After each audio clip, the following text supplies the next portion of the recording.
আপনারা সকলে জানেন সৌদি আরবের ফুটবল টিম বিশ্বকাপ 2018-তে অংশগ্রহণ করেছিল, কিন্তু এই রাশিয়া বিশ্বকাপে সৌদি আরব ফুটবল টিমের ব্যর্থতাই বেশি ছিল। আর এই জন্যই সৌদি আরবের নাগরিক এই ফুটবল টিমের উপর প্রচণ্ড ক্ষেপে রয়েছে। গতকাল সৌদি আরবের ফুটবল টিমের একটি বাসে সৌদি আরবের নাগরিকদের ডিম এবং পাথর ছোড়ার ঘটনা ঘটেছে। আপনারা ভিডিও ক্লিপটি দেখে নিতে পারেন। ভিডিওটি ভালো লাগলে সবার সাথে শেয়ার করবেন, আর আমার চ্যানেলে আপনি নতুন হলে চ্যানেলটি অবশ্যই সাবস্ক্রাইব করবেন।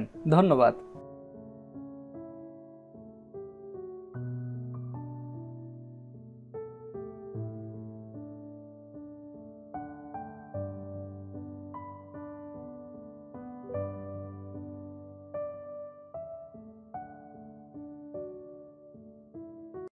আমাদের সকল ভিডিও আপডেট সবার আগে পেতে আমাদেরকে সাবস্ক্রাইব করুন।